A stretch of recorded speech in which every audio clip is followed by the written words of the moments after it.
This year's Canyon ISD Football Show is being brought to you by Nichole Thompson of State Farm. She's located in Amarillo. Now, she used to be the Hereford title sponsor, but then she moved to Amarillo, so she has taken over as the Canyon ISD title sponsor, and we do appreciate her being title sponsor of a show here again on the S2S Sports Network. Now, if you need insurance and you're out in Amarillo or around Amarillo, Nichole Thompson is who you want to talk to. She's located at 4722 Southwestern Street, Suite C in Amarillo. You can give her a call at 806-391-1033. Her mobile is 806-881-7881. Office hours are Monday through Friday, 9 a.m. to 5 p.m. After hours by appointment. Of course, it's State Farm, so if you have an emergency, she will be there for you. You can also find her online at www.nicholethompson.com. You can also find her on Facebook. Just type in Nichole Thompson State Farm in the search.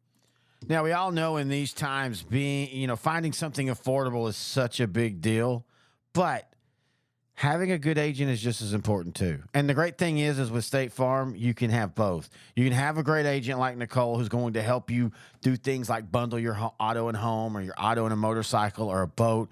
She's an agent that will guide you through all that and help you make the right decision on which coverages are perfect for you. You don't have to worry about the hassle. You don't have to worry about all the headaches. Nichole is going to take care of that. So again, price is important. Affordability is important. But having a good agent is just as important. And the great thing is with her, you have both. And we do appreciate her for being a title sponsor of the Canyon ISD Football Show here in 2023.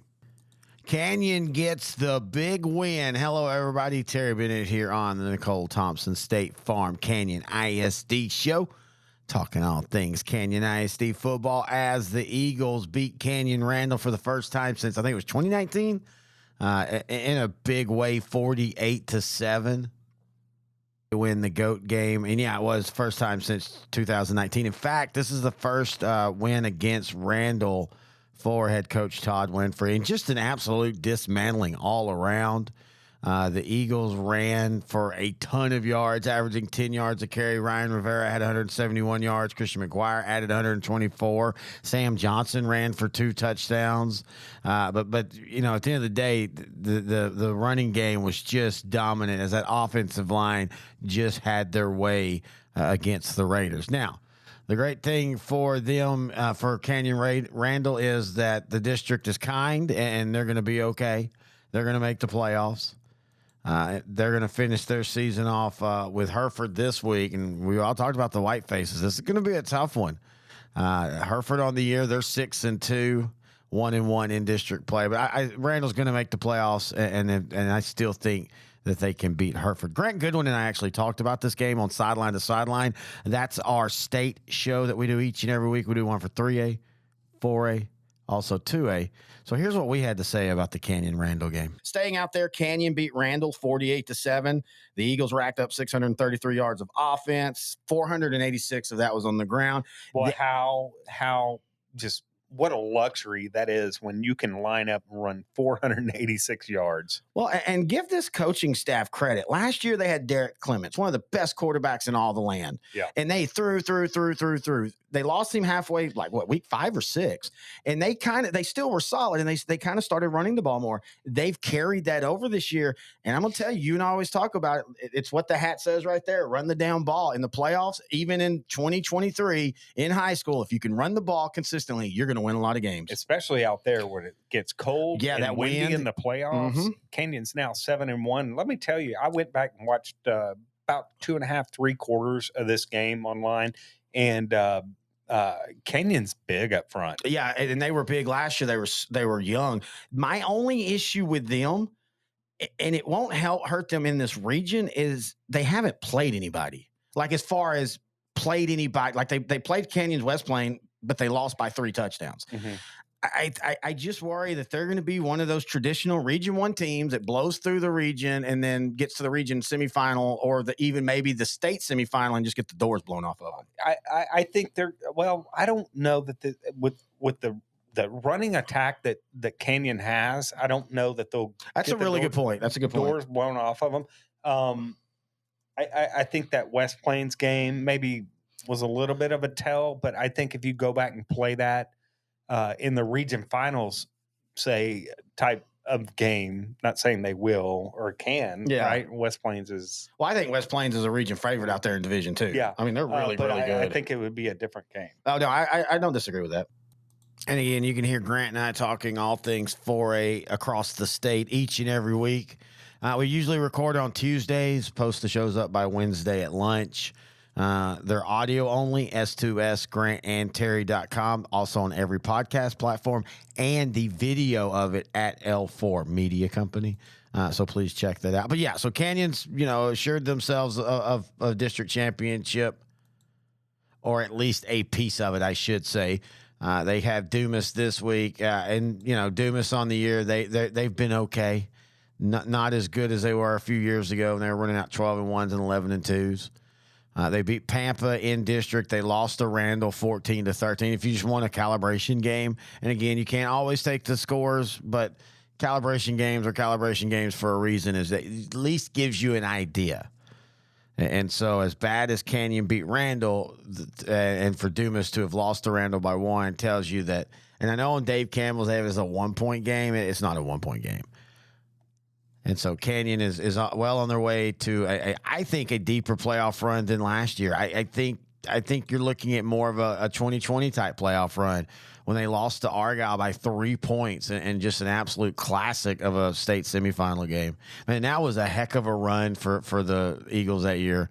And I don't think they're that far off from it this year. Again, I did say, talking with Grant, I'm concerned about who they've played compared to who they will have to play if you get out of the region. Because you're bumped up against the region that has China Spring, that has Stephenville, even La Vega and Alvarado. You cannot count them out yet. And so that's the only thing I'm concerned about. But other than that, I really think this Canyon team is really loaded for bear. And I think the Raiders could maybe pull an upset off depending on how the brackets break. It's not been the greatest year for the Raiders, but they're still, hey, you just make the playoffs. That's always first and foremost. Make the playoffs. And that's what this team has done. And this is such a young team. I mean, man, when you think about who all they lost last year and just how many numbers-wise from that region semifinal, I think they have, 7 starters coming back total across both sides of the ball. And so all this is just a learning year for the Raiders, and anything you get past making the playoffs, in my opinion, is gravy, and I think they have a chance for some gravy. All right, now let's finish our look at Canyon ISD by taking a look at the West Plains Wolves. Man, they are just rolling when you look at what they've done since district play started. And no, it's not the toughest district, but man, they throttled a team in Seminole that's pretty salty, beating them 48-23 a couple weeks ago. Beat Levelland 68-13 last week, or 2 weeks ago. Beat Perryton last week 72-6. Now they're on a bye week this week. The rest of the district plays out like this. Borger is right now. Borger, Perryton, and Seminole are all 1-1. Levelland is 0-3. Levelland has been eliminated from the playoff race. I'm pretty sure they have. I think they'd have to beat Seminole this week and have a lot of good luck things happening across that. That's not going to happen, and they're not going to beat Seminole anyway. Perryton and Borger will play. That's for battle of second place as of now. Perryton on the year only 2-6, but hey, man, you win the games that are important, and they've done that by winning the first one against Levelland. And Perryton just needs to hold on for that 4th spot now, because again, they'll have the tiebreaker over Levelton if they end up with the same record. And for Canyon West, it's just getting ready for the playoffs, and how deep can that run be? Last year, their first year, they went 2 rounds deep, beat Pecos to begin their first ever playoff win, then lost to Hershey, a really good Hershey team, 42-17. There's not that kind of team this year facing them in that second round, in my opinion. Now, you can talk about this district not being tough, but West Plains has played Bushland, they've played Canyon, they've played Estacado, they've played Hereford. I know that's funny saying Hereford because of last year, but Hereford's really good this year, or really solid this year. And so while West Plains district hasn't been the toughest, that non-district schedule has got them ready for playoffs. I legitimately think West Plains is going to make a pretty deep run this year. And hey, we're going to be here to talk about it, all because of Nichole Thompson State Farm, and we do appreciate that.